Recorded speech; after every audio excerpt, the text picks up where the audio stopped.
টিভি24 এর আজকের সান্ধ্য সংবাদে আমি শর্মী আপনাদের স্বাগত জানাচ্ছি। চলুন দেখে নেওয়া যাক আজকের কিছু গুরুত্বপূর্ণ সংবাদ।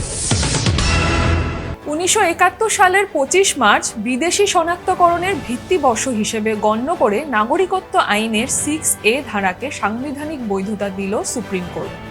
বৃহস্পতিবার 4-1 ভোটে রায়দানকারী সাংবিধানিক বেঞ্চ জানায় 1966 সালের 1 জানুয়ারি থেকে 25 মার্চ 1971 সালের মধ্যে যারা ভারতে প্রবেশ করেছেন তারা ভারতীয় নাগরিকত্ব পাওয়ার যোগ্য।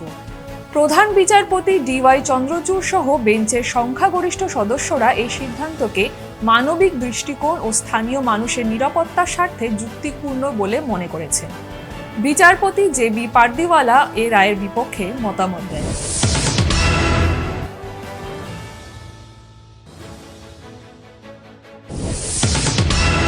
মণিপুর থেকে নৌপথে অবৈধ বার্মিজ সুপারি সরবরাহের অভিযোগ উঠেছে, যেখানে কাছাড়ের ফুলের তর মানকুলিনে বৃহৎ পরিমাণ সুপারি জব্দ করা হয়েছে। সংঘর্ষের মধ্যে থাকা মণিপুর থেকে বরাক নদী দিয়ে প্রতিদিন শত শত বস্তা অবৈধ সুপারি আসছে। স্থানীয়দের তথ্যের ভিত্তিতে পুলিশ ঘটনাস্থলে পৌঁছে প্রায় 500 বস্তা সুপারি জব্দ করে এবং 2 জনকে আটক করে। অভিযোগ রয়েছে লক্ষ্মীপুরের বিজেপি নেতাদের নেতৃত্বে এই অবৈধ সরবরাহ চলছে। আটক হওয়া 2 জনকে স্থানীয় থানায় নিয়ে গেলেও পরে রহস্যজনকভাবে তারা ছাড়া পেয়ে যায়।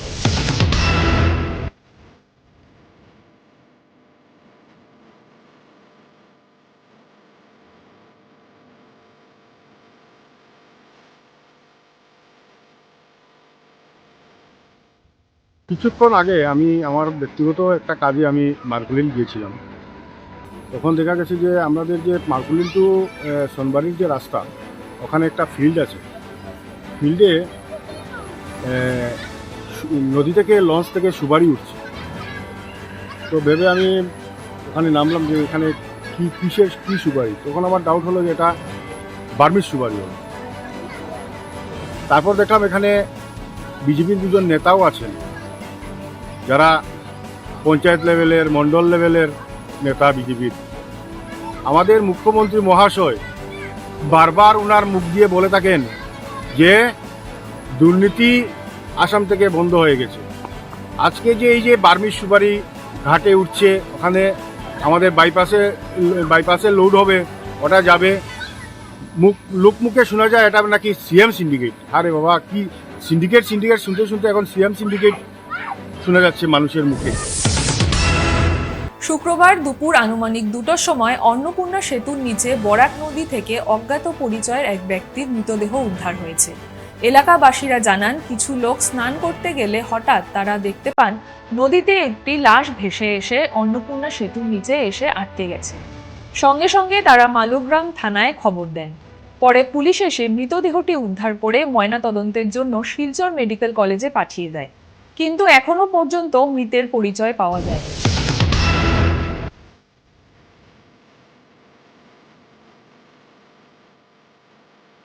আজকে সকালে 11:30 থেকে 12টার ভিতরে আমরা নদীর ঘাটে, তো সবাই আসে, তো হঠাৎ আমরা নদীর ঘাটে যখন ছিলাম আমরা খবর পেয়েছি যে এখানে একটা ডেড বডি পাওয়া গেছে।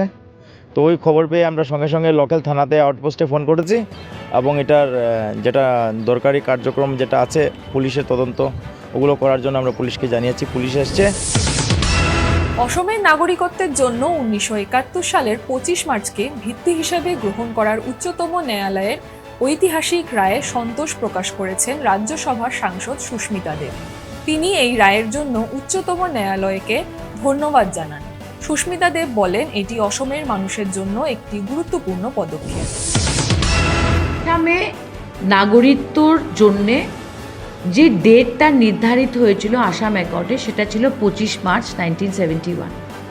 কিন্তু আসাম অ্যাকর্ড 1985-এ সাইন হওয়ার পরেও আমরা দেখতে পেয়েছি যে আসামে বিভিন্ন সময়ে 1971 থাকবে না 1951 থাকবে, সেটা নিয়ে সমালোচনা হয়, আন্দোলন হয়, নানা রকমের রাজনীতি হয়। কিন্তু আজকে সুপ্রিম কোর্টের যে ডিসিশনটা এসছে, যদিও একজন জাজ ডিসেন্টিং জাজমেন্ট দিয়েছে বা এগ্রি করেনি বাকি 4 জন জাজের সঙ্গে, চিফ জাস্টিস অফ ইন্ডিয়া বলে দিয়েছেন যে আসামে নাগরিকত্বর ডেট 25 মার্চ 1971 থাকবে। এটা নিয়ে রাজনীতি আমি আশা করছি এখন বন্ধ হবে। কিন্তু গুরুত্বপূর্ণ প্রশ্নটা হলো আসাম অ্যাকর্ডে একটা শব্দ ছিল অ্যাসামিজ পিপল, ইংলিশে লেখা ছিল। সেই অ্যাসামিজ পিপলের বিশ্লেষণটা বিপ্লব শর্মা কমিটির রিপোর্ট পেজ 43-তে ব্যাকডোর থেকে 1951 করার চেষ্টা করেছে। একবার না 6 বার বলে দিয়েছে যে যারা 1951 জানুয়ারির আগে এসছে তাদেরকে প্রোটেকশন দেওয়া হবে, তাদের সংস্কৃতি, তাদের ভাষা, তাদের অস্তিত্ব বা আইডেন্টিটিকে সেফগার্ড দেওয়া হবে। এখন মূল প্রশ্নটা হলো যে সুপ্রিম কোর্টের জাজমেন্টের পরে বিপ্লব শর্মা রিপোর্টে যে আসামিজ পিপলের ডেফিনিশনটা দেওয়া হয়েছে এটা 1951 আর থাকতে পারবে না। এটা নিয়ে আসাম গভর্নমেন্টকে নতুন চিন্তা করতে হবে। ইতিমধ্যে আমরা দেখেছি যে আসামের মুখ্যমন্ত্রী বলেছেন উনি 52টা রেকমেন্ডেশন বিপ্লব শর্মা কমিটির এই রাজ্যতে লাগু করবেন। আপনি করতে পারেন, কোনো ভাষা বা জাতিকে প্রোটেকশন দিতে পারেন, কিন্তু সংবিধান না মেনে এটা হবে না। 6A সাংবিধানিক কাট অফ ডেট 25 মার্চ 1971। আর আমি এটাও বলতে চাই অ্যাসামিজ পিপলের বিশ্লেষণ শুধু ওরা হতে পারে না যারা অসমীয়া ভাষা বলে, কারণ স্বাধীনতার আগে 71-এর আগে 1951-এর আগে আসাম রাজ্যতে যখন বাকি রাজ্যগুলো ছিল, মেঘালয় হোক, অরুণাচল হোক, নাগাল্যান্ড হোক, আমরা দেখতে পেরেছি যে আসামে হিন্দি স্পিকিং মানুষ ছিল, টি ট্রাইবসরা ছিল, আসামে বাঙালিরা ছিল, আসামে বোডোরা ছিল, আসামে কোচ রাজবংশী ছিল, আসামে ডিমাসা মানুষ ছিল। তাই বলে অ্যাসামিজ পিপল এই শব্দগুলো সামনে রেখে শুধু একটা ভাষা, একটা জাতি বা এক ধরনের মানুষকে প্রোটেকশন দিলে হবে না। প্রত্যেকটা ভাষাকে, প্রত্যেকটা জাতিকে, প্রত্যেকটা ধর্মকে, প্রত্যেকটা কালচার আর সংস্কৃতিকে প্রোটেকশন দিতে হবে। CNN 24-এর সান্ধ্য সংবাদ আজকের মতো এই পর্যন্তই। নমস্কার।